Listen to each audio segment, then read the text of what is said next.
கர்த்தருடைய நாமம் பரிசுத்தப்படுவதாக. இன்றும் கூட நம்ம ஒரு முக்கியமான ஒரு வசனத்தை நம்ம பார்க்க போகிறோம்.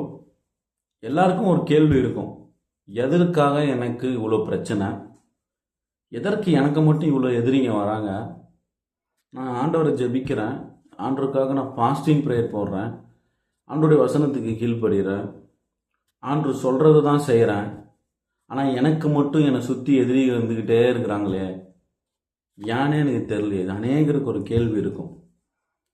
நான் இயேசுவை தாங்க கும்பிட்றேன், நான் உண்மை உள்ள தெய்வத்தை தான் கும்பிட்றேன், பைபிள் ஒழுங்காக படிக்கிறேன், ஜெபம் நல்லா பண்ணுறேன், அவர் சொல்லுறது எல்லாமே கடைப்பிடிக்கிறேன், எதனால் எனக்கு மட்டும் எதிரிங்க வந்துக்கிட்டே இருக்கிறாங்க? அந்த பைபிள் எப்படி சொல்லுதுன்னு பார்க்கலாங்களா?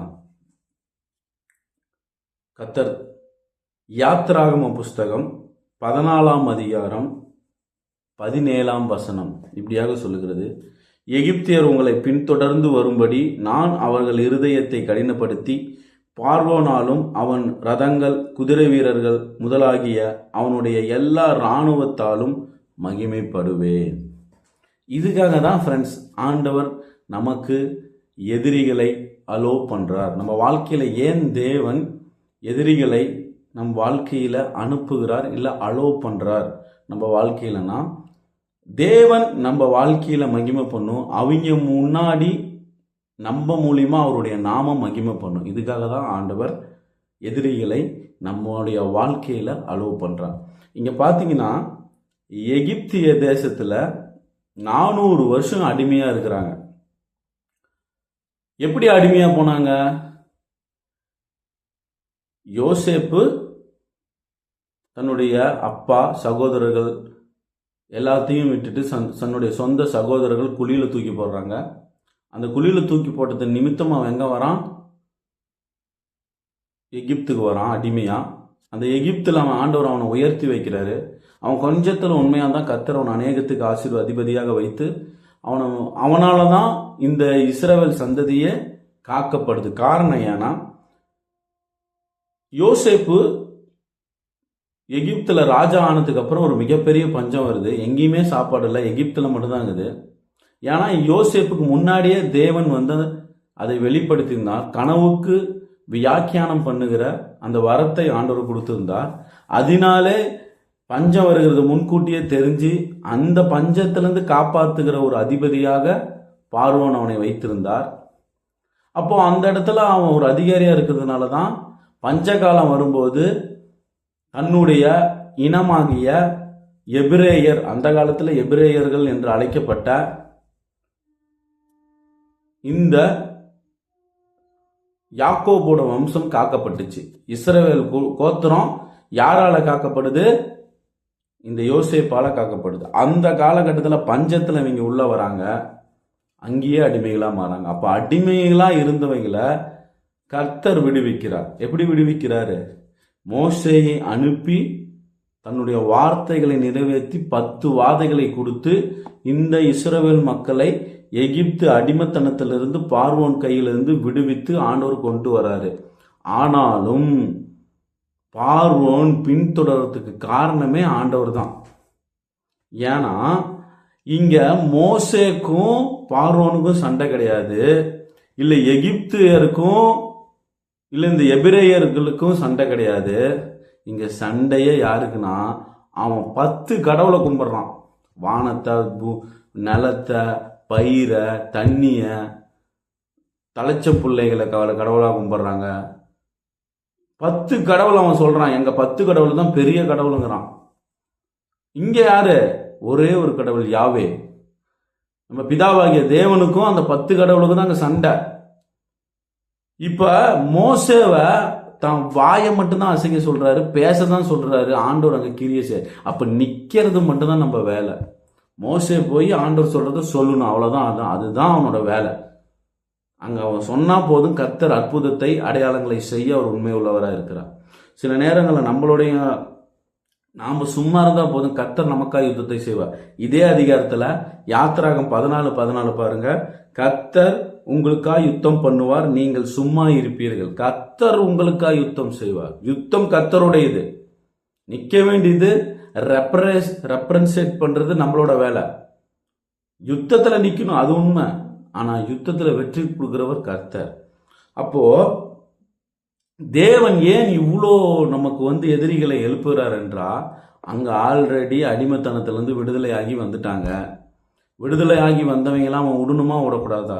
அவன் பின்தொடர்ந்துட்டே வரான் இவங்கள. எவ்வளோ 400 வருஷம் எனக்கு அடிமைகளாக இருந்தாங்க. 400 வருஷமா நான் சொன்னதை கேட்டு இருந்தாங்க, நான் சொன்ன வேலைகளை செஞ்சுட்டு இருந்தாங்க, நான் கொடுக்கறத சாப்பிட்டுட்டு இருந்தாங்க, எனக்கு அடிமையாக இருந்தான் 400 வருஷம். ஆனால் இப்போ அவன் என்ன பண்ணுறான்? சுதந்திரமா போறான். அவனை விடக்கூடாதுன்னு எப்படி ஆண்டவர் அவனுடைய இருதயத்தை கடினப்படுத்துறார். சில நேரங்களில் கடினப்படுத்தும் போது நம்மளை பின்தொடருகிற இந்த பார்வோனின் ஆவிகள் நிறைய பேர் வருவாங்க.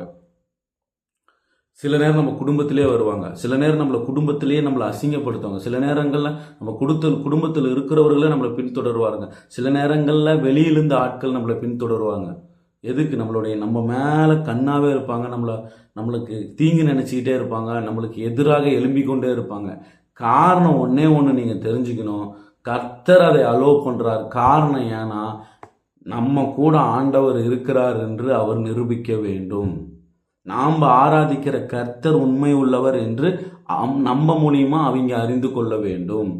அவன் என் கடவுள் 10 கடவுள் தான் உண்மையான கடவுளுங்கிறான். 10 கடவுளையும் ஆண்டவர் அடிச்சு உடைக்கிறாரு. 10 வாதைகளால 10 கடவுள் அவன் கும்பிட்ற 10மே ஸ்பாயில் ஆகுது. எதை கடவுள்னு சொன்னாலும் அது எதுவுமே அவனை காப்பாற்ற முடியவில்லை. வானத்தை கடவுள்னா வானத்திலிருந்து கல்மழை பெய்யுது.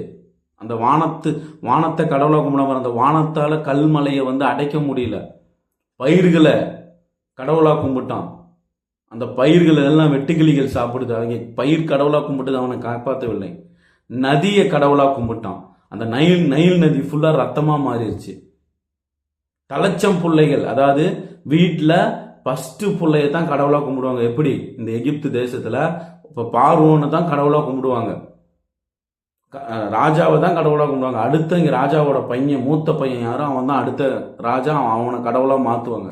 ஸோ தலைச்சம் பிள்ளைகள் ஆண்டவர் அடிக்கிறார், 10 கடவுள்களையும் அடிச்சு நொறுக்கிறாரு. இருந்தாலும் அவனுடைய இருதயத்தை கடினப்படுத்துறார். காரணம் ஏன்னா கர்த்தர் யாரு, நீ யாருக்கிட்ட மோதிர, யார் அவங்க ஆராதிக்கிறாங்க, நீ யாருக்கிட்ட மோதிரங்கிறத அவனுக்கு புரிய வைக்கணும் அப்படிங்கிறது. சில நேரங்களில் நமக்கு விரோதமாய் பில்லி சூனியங்கள், மாந்திரிகங்கள், கட்டுகள் எல்லாமே செய்வாங்க. ஆனால் உனக்கு விரோதமாய் உருவாக்கப்படுகிற எந்த ஆயுதமும் வாய்க்காதே போகும். உனக்கு விரோதமாக உருவாக்கப்படுகிற எந்த ஆயுதமும் வாய்க்காது போவான், பண்ணுவான், எல்லாம் பண்ணுவான், நமக்கு எதுவும் ஆகாது. அப்பதான் அவனுக்கு தெரியும் இவங்க ஆராதிக்கிற கர்த்தர் உண்மை உள்ளவர், இவங்களுக்காக யுத்தம் செய்து கொண்டு இருக்கிறார். மகிமைப்படுவார் கர்த்தர். உங்க ஆபீஸ்ல, உங்க வேலை செய்கிற இடத்துல, நீங்க போகிற இடத்துல, நீங்க ஒர்க் பண்ற இடத்துல, உங்க வீட்டு பக்கத்துல, உங்க சொந்த பந்தங்கள் உங்களுக்கு விரோதமா எழும்புறாங்களா? கவலையே படாதீங்க, கர்த்தர் உங்க மூலியமா மகிமைப்படுவார். எவர்கள் உங்களுக்கு விரோதமாய் எழும்புகிறார்களோ அவர்கள் கர்த்தரால் எழும்புகிற கூட்டம். ஏன்னா அப்பதான் நீங்க ஆராதிக்கிற உண்மையான கடவுள் இவர் தான் உண்மையான கடவுள். என்னென்னமோ பண்றோம், இவங்களுக்கு எவ்வளவு துரோகம் பண்றோம், ஆனா இவங்க எந்திரிச்சு வராங்க. இவங்க கீழே உழுவன்னு நினைக்கிறாங்க, இதுக்கு மேல இவங்க எந்திரிக்க அவ்வளவுதான், எல்லாமே முடிஞ்சிருச்சு, இவங்க குடும்பம் முடிஞ்சிருச்சு, எல்லாமே முடிஞ்சிருச்சு, இதுக்கு மேல இவங்க எந்திரிக்க மாட்டாங்கன்னு நான் நினைக்கிறேன். ஆனா எப்படியோ ஒன்று மேல வந்துடுறாங்கப்பா. எவ்வளோ பிரச்சனை வருது இந்த குடும்பத்துக்கு, ஆனால் இந்த குடும்பம் சந்தோஷமா இருக்குது, சிரிச்சுக்கிட்டே இருக்கிறாங்க. எப்படின்னு தெரியல. நானும் பார்க்குறேன், இவங்க எப்படியோ அழிஞ்சு போயிடுவாங்க, எப்படியாவது இந்த குடும்பம் இவங்க இல்லாமல் போயிடும். இல்லைன்னு வேலை செய்கிற இடத்துல எப்படியாவது இவன் வேலை செய்கிற இடத்துல இவன் பேரை கெடுக்கணும், இவன் எப்படியாவது மாட்டுவான், இந்த வேலையை விட்டு வெளியே போவான்னு நெருக்கடி கொடுக்குற மனிதர்கள் மத்தியில் ஆண்டவர் உங்களுடைய தலைகளை உயர்த்தி வைப்பார். அந்த நெருக்கடி எதுக்கு தெரியுமா? உங்களை கீழே தள்ளுறதுக்காக கிடையாது. அந்த நெருக்கடி எதுக்கு தெரியுமா? உங்களை அப்படியே அமுத்தி வைக்கிறதுக்காக கிடையாது. அந்த நெருக்கடி எதுக்கு தெரியுமா? உங்களை உயர்த்தி வைக்கிறதுக்காக ஆண்டவர் தர்றார். ஆண்டவருடைய நாம அந்த இடத்துல மகிமைப்படும். உனக்கு விரோதமாய் உருவாக்கப்படுகிற எந்த ஆயுதமும் வாய்க்கப்படும்.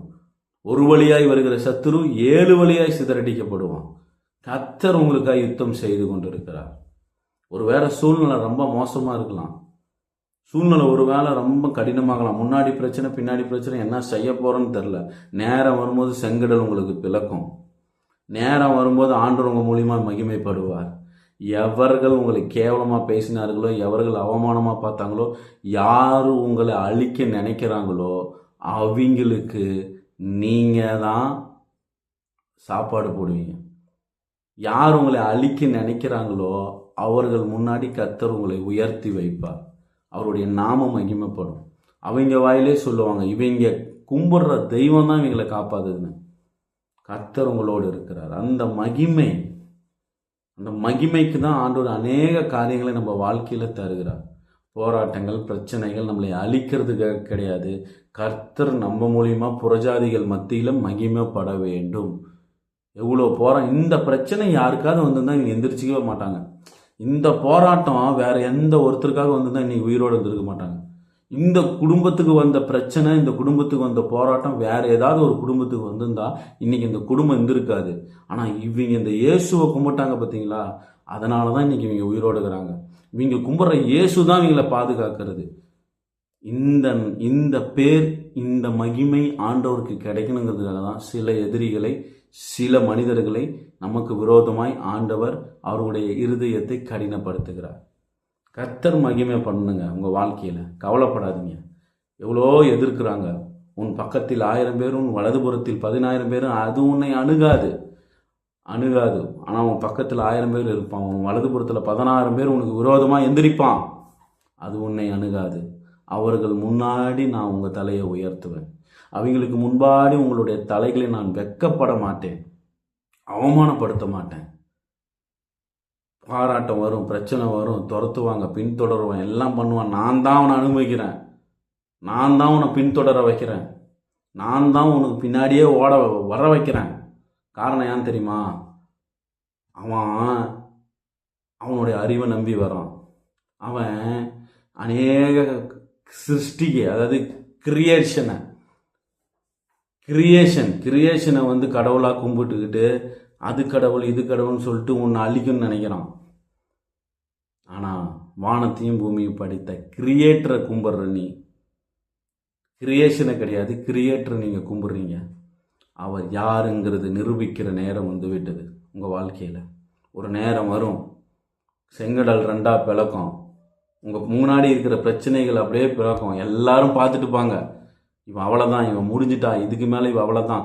முன்னாடி செங்கடலுக்குது, பின்னாடி பார்வோன் துரத்துறான். அதே மாதிரி உங்களுக்கு முன்னாடி பிரச்சனைகளாம், முன்னாடி எதிர்காலத்தில் என்ன நடக்க போகுதுன்னு தெரியாதுக்கலாம். குடும்பத்தில் என்ன பணம் தேவைகள் இவ்வளோ இருக்குது, எவ்வளோ பணம் தேவைப்பட போதோ, குழந்தைங்க ஃபீஸ் கட்டணும், இல்லை நமக்கு ஹவுஸ் ரெண்ட் கட்டணும், எவ்வளவோ பிரச்சனை முன்னாடி இருக்குது. பின்னாடி வேற இவ்வளோ பேர் எங்களை துரத்துறாங்க, நாங்கள் அழியணும்னு நினைக்கிறாங்களே, எங்களை பின்தொடர்ந்து எங்களுக்கு விரோதமாக பண்ணிக்கிட்டே இருக்கிறாங்க, எங்களை பின்தொடர்ந்துக்கிட்டே இருக்கிறாங்க. முன்னாடி எதிர்காலத்தில் என்ன நடக்க போகுதுன்னு தெரியல, எதிர்கால பயத்தில் இருக்கிறேன். கவலைப்படாதீங்க. நேரம் வரும்போது கர்த்தர் உங்களுக்கு முன்னாடி இருக்கிற தடைகளை உடைத்து வழி விட்டு நீங்கள் அந்த தடைகளை மூலியமாய் கடந்து போய் ஒரு சரித்திரத்தை நீங்கள் படைப்பீங்க. உங்களுக்கு பின்னாடி வரவங்களுக்கு அது சரித்திரமே இல்லாமல், வாழ்க்கையே இல்லாமல் போயிடும். ஒரே ஒரு கீழ்காத்து போதும் கர்த்தர் உங்களுடைய வாழ்க்கையை மாற்ற. மகிமைக்கென்று ஆண்டவர் செய்கிறார். பார்வோனை ஆண்டவர் யாருன்னு நிரூபிக்கணுங்கிறதுக்காகவே பார்வோன் அலோ பண்ணுறாரு. அதனால தான் நீங்கள் ஆராதிக்கிற கர்த்தர் யாருன்னு தெரியணுங்கிறதுக்காக தான் மற்றவங்களை அனுமதிக்கிறார் கர்த்தர். ஸோ கவலைப்படாதீங்க, கர்த்தர் உங்களோடு இருக்கிறார். உங்கள் எதிரிகளை பார்த்து பயப்படாதீங்க, உங்கள் பிரச்சனைகளை பார்த்து பயப்படாதீங்க, இல்லை உங்களுக்கு விரோதமாய் பண்ணுகிற மனிதர்களை பார்த்து பயப்படாதீங்க. அவர்கள் எல்லாம் கர்த்தரால் உங்களுக்கு அனுப்புகிறாங்க. காரணம் ஏன் தெரியுமா? கர்த்தர் உங்கள் மூலியமாக மகிமைப்பட போகிறார். கர்த்தர் உங்கள் மூலியமாக வெளிப்பட போகிறார். கர்த்தர் உங்களை வெற்றி சிறக்க பண்ண போகிறார். அந்த வெற்றி சிறக்கும் போது எல்லாத்துக்கும் தெரியும், இவங்க கூட இருக்கிற கர்த்தர் தான் உண்மையான தெய்வம், இவங்க ஆராதிக்கிற தெய்வம் தான் உண்மையான கடவுள்னு அவங்களுக்கு தெரியணுங்கிறதுக்காக தான் அவங்களை ஆண்டவர் பின்தொடர செய்கிறார். கவலைப்படாதீங்க. கர்த்தர் எல்லா தீங்கியும் விலக்கி உங்களை பாதுகாத்து உங்களுடைய தலைகளை உயர்த்தி அநேகங்களுக்கு உங்களை ஆசீர்வாதமாய் வைத்து அவருடைய நாமத்தை உங்கள் மூலியமாக மகிமைப்படுத்த அவர் உண்மை உள்ளவராக இருக்கிறார். பிரச்சனையை பார்த்து பயப்படாதீங்க. உங்களுக்கு விரோதமாய் எழும்பி வருகிற மனிதர்களை பார்த்து பயப்படாதீங்க. உங்களுக்காக யுத்தம் செய்கிற ஒரு கர்த்தர் இருக்கிறார், அவரை மட்டும் பாருங்க. கர்த்தர் உங்களை ஆசீர்வதித்து பழுகி பெருக பண்ணி பாலும் தேனும் ஓடுகிற தேசத்தில், உங்களை காணான்கிற தேசத்தில், பரலோகத்தில் உங்களை சேர்த்து அவர் உண்மை உள்ளவராக இருக்கிறார். அதனால் இந்த மனிதர்கள் அவங்க பண்ணுகிற பிரச்சனைகள் போராட்டங்கள் மேலே ஃபோக்கஸ் வைக்காதீங்க. அழைத்தவர் மேலே ஃபோக்கஸ் வைங்க. அவர் உங்களை இறுதி வரை வழிநடத்தி செல்ல அவர் உண்மை உள்ளவராக இருக்கிறார். கர்த்தர் உங்களை ஆசீர்வதிப்பார். God bless you. இந்த செய்தி உங்களை ஆசீர்வதிக்கும் நான் நம்புகிறேன். கர்த்தர் உங்களை bless பண்ணுவாராக. ஆமென்.